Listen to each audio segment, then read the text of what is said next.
A checkpoint is a point in a game where the player is guaranteed to go back to if they fail. The earliest checkpoints were those of arcade machines, in the form of insert more money here, continue screens. In a day and age where games were primarily consumed this way, it made sense for them to implement a mechanic that incentivized players to want to continue from a closer point. However, soon enough, the rise of the home game console came and checkpoints just sort of stuck around. Just about every game of every genre adopted checkpoints since.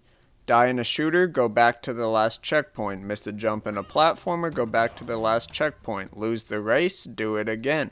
Do it again, do it again. It's a tried and true system that has seen no real innovation since its beginning.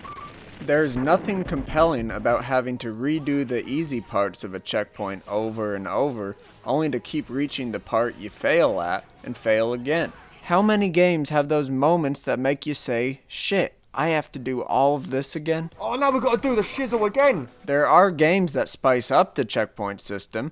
Super Meat Boy turns all your failures into a hilarious celebratory mashup. The Souls series implements a meaningful currency system through souls, which provide further incentive to not die and to reach the next checkpoint. Then there's Prince of Persia 2008. Prince of Persia made it so you couldn't die.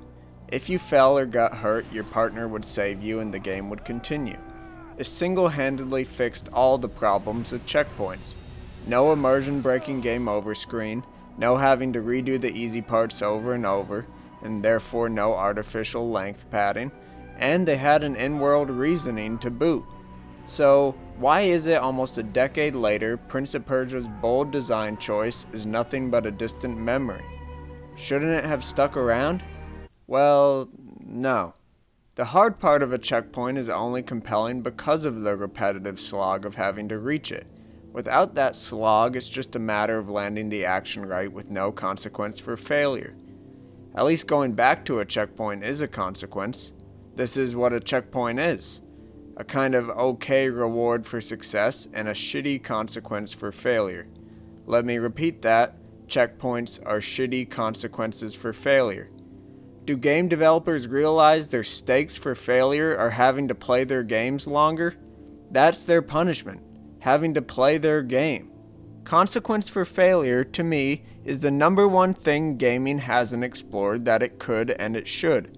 No other medium gives the audience the opportunity to fuck up. This is an inherent trait of gaming. Every game lets you fuck up, yet hardly any of them allow your fuck-ups to play into the experience in a meaningful way. 99.9% of games ever made pat you on the back and say, well, don't fuck up this time around. The other 0.1% of games is Heavy Rain. Heavy Rain is a narrative-driven game that allows the player to build their own story, and it accomplishes this through the player's successes and failures. Heavy Rain says, you fucked up, now deal with it. There are no checkpoints, there's no game over screen, everything you do is permanent. Through the stakes of the story, the stakes of the gameplay are understood, whether that be missing clues during an investigation, killing off characters during action sequences, or getting caught by the police during a chase. This is compelling failure.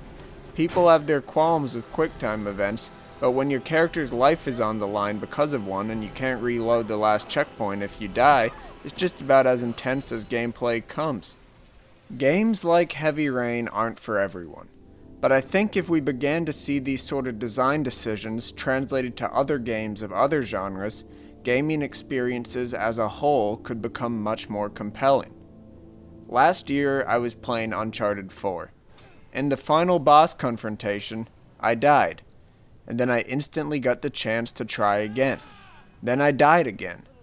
In a series that plays character near deaths to dramatic effect and cutscenes, that impact is very contradicted when the gameplay allows the same characters to be immortal in climactic moments. I could do a whole video on the failure of games to marry their gameplay and story.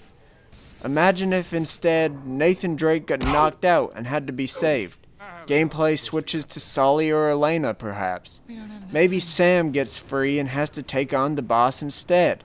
Maybe Nathan Drake dies. Maybe anything.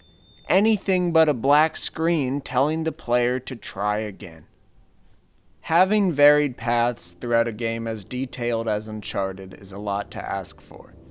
But right now, gaming innovation seems to be heavily put on graphics and little else. Consequence, if given the same attention, could put gaming on the map as a serious storytelling medium. Books can tell you the stakes. Movies can show you the stakes. But games can make the stakes your stakes. The storytelling potential here is immense. Games can tap into serious emotions like grief and regret directly, something books and movies could only make their audiences experience from a spectator's perspective. Checkpoints served their purpose long ago. They're not inherently bad, they're just safe. I'd love developers to stop settling for checkpoints. It'll be baby steps, of course, but things like procedural generation make branching stories seem much more plausible. The territory is so unexplored that the most compelling thing right now would just be developers daring to ask, what else could we do?